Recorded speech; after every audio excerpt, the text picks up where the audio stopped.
Assalamualaikum warahmatullahi wabarakatuh. Kami yang beranggotakan Adelia Juwita, Alia Shanti Pandiangan, Ibrahim Zaki Kustiadi, Monika Syarif, dan Nabila Yunita Siregar akan mempresentasikan unsur-unsur intrinsik pada novel Dear Nathan. Pengertian unsur-unsur intrinsik pada novel. Ada tokoh dan penokohan. Tokoh adalah para pelaku yang terdapat dalam cerita. Penokohan adalah cara pengarang menampilkan tokoh-tokoh dalam cerita. Lalu ada alur atau plot. Alur atau plot adalah rangkaian peristiwa yang disusun berdasarkan hubungan kausalitas. Lalu ada latar atau setting. Latar adalah gambaran yang digunakan untuk menempatkan peristiwa dalam suatu penceritaan fiksi. Selanjutnya ada sudut pandang. Sudut pandang adalah memasalahkan siapa yang bercerita. Pencerita akan menempatkan tokoh melalui berbagai cara atau pandangan.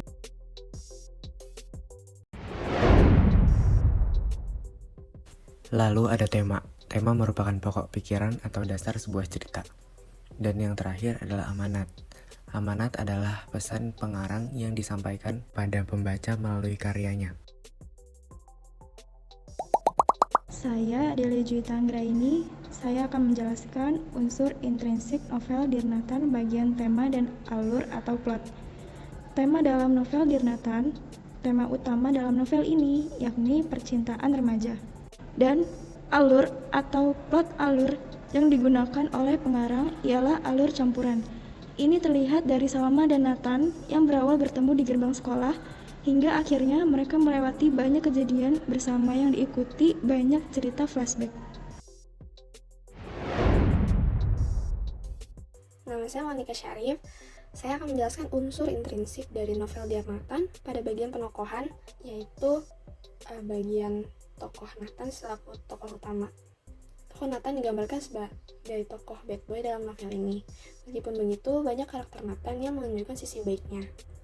Karakter pertama dari tokoh Nathan ialah Jujur. Dikutip dari novel Dear Nathan halaman 95 yang bertuliskan, meskipun saya tampangnya berandalan, tapi saya amat sangat menghargai perempuan. Perempuan itu kayak kaca, kalau retak ya bakalan retak seumur hidup. Dari kutipan tersebut, jelas karakter tokoh Nathan adalah tokoh yang jujur.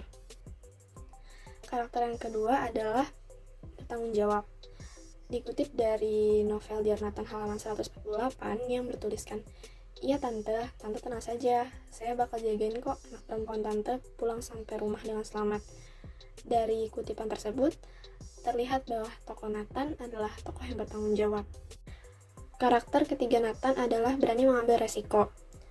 Dikutip dari buku novel Dear Nathan halaman 17 yang bertuliskan, akhirnya Nathan muncul sebagai pahlawan.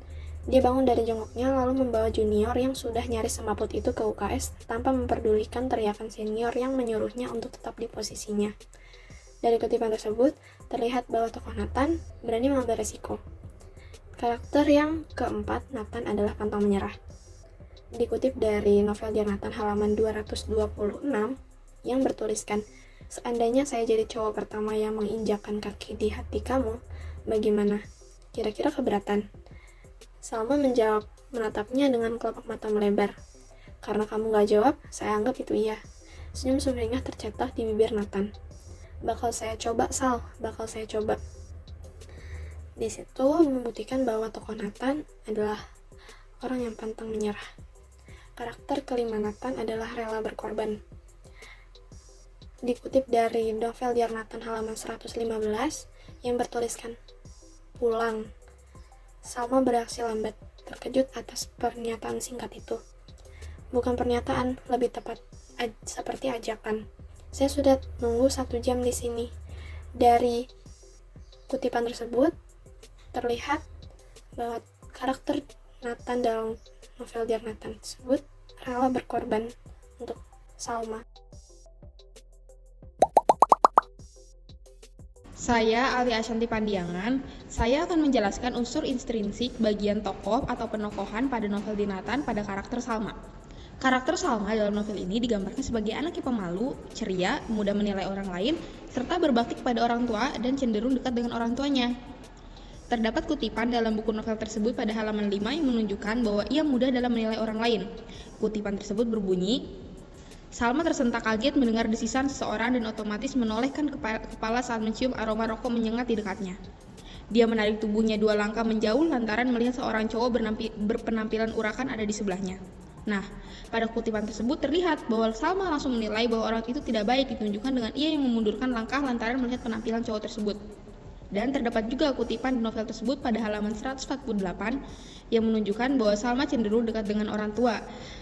Kutipan tersebut berbunyi, Salma kaget begitu sudah keluar dari toko buku, ternyata langit sudah nyaris mulai gelap. Begini nih, kalau Salma kalap mencari novel, bisa lupa waktu. Salma akhirnya menghubungi ibunya kalau dia pulang agak sedikit malam karena habis dari toko buku. Salma juga bilang bahwa dia pulang dengan Nathan. Nah, pada kutipan tersebut ditunjukkan bahwa Salma yang pulang terlambat dari toko buku dan segera menelpon ibunya untuk mengabari bahwa ia pulang bersama Nathan. Hal ini menjelaskan karakter Salma bahwa ia cenderung sangat dekat dengan orang tuanya. Dalam unsur intrinsik bagian tokoh, terdapat juga tokoh pendukung. Ada 5 tokoh pendukung dalam novel Dear Nathan. Tokoh pendukung yang pertama adalah Rahma. Karakter Rahma dalam novel ini yaitu suka menolong, dan Rahma merupakan temannya Salma, si tokoh utama dalam novel tersebut. Karakter tokoh pendukung yang kedua ada Afifah. Karakter Afifah dalam novel ini yaitu cerewet, ia juga merupakan temannya Salma. Yang ketiga ada Jaya. Karakter Jaya dalam novel ini yaitu Jahil. Jaya di novel ini merupakan teman lelaki yang dekat dengan Salma. Karakter pendukung yang keempat ada Dinda. Karakter Dinda dalam novel ini yaitu angkuh. Ia termasuk tokoh antagonis dalam novel ini. Karakter yang kelima ada karakter Sally. Dalam novel ini yaitu keras kepala. Dinda dan Sally termasuk tokoh antagonis dalam novel ini dan merupakan rivalnya Salma. Saya Ibrahim Zaki Kustiadi. Saya akan menjelaskan unsur intrinsik pada novel Dear Nathan bagian sudut pandang. Pada novel Dear Nathan, sudut pandang yang digunakan ialah sudut pandang orang ketiga, di mana sudut pandang ini menempatkan pengarang untuk bebas menceritakan terkait tokoh. Biasanya penggambaran tokoh berupa kata dia, ia, maupun nama tokoh itu sendiri. Kutipan teks yang terdapat dalam halaman 145 yaitu Salma mau tidak mau harus menerima dengan tidak enak hati karena Nathan sudah menunggunya sejak tadi.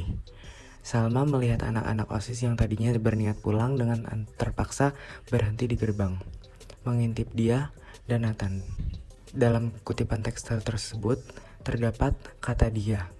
Kata dia tersebut menunjukkan sudut pandang orang ketiga yang digambarkan oleh pengarang. Selanjutnya adalah bagian latar atau setting. Yang pertama adalah latar tempat. Latar tempat pada novel Dear Nathan ialah gerbang sekolah, kelas-kelas, kantin, gedung belakang sekolah, UKS, kamar Salma, ruang rapat, lapangan, halte, pavilion, ruang OSIS, koridor, SMA Garuda, taman, rumah sakit, dan bandara. Latar tempat yang ditampilkan pada novel Dear Nathan ini berkaitan dengan kehidupan tokoh utama, yaitu Nathan dan Salma. Selanjutnya ada latar waktu. Latar waktu yang ditampilkan pada novel ini adalah pada pagi hari, siang hari, sore hari, dan malam hari. Saya Nabila Yunita Siregar akan menjelaskan unsur intrinsik novel Dear Nathan bagian latar suasana.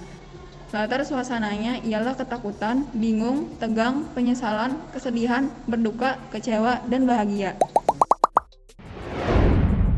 Dan unsur intrinsik bagian terakhir pada novel Dear Nathan yaitu amanat.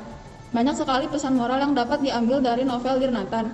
Di antaranya berteman itu harus saling mendukung, tidak menyia-nyiakan kesempatan, mengajarkan tentang arti persahabatan, solidaritas dan kekompakan, serta pentingnya keluarga dan menghargai perasaan.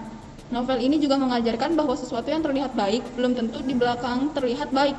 Begitupun sebaliknya, jangan pernah menilai seseorang dari sisi luarnya saja.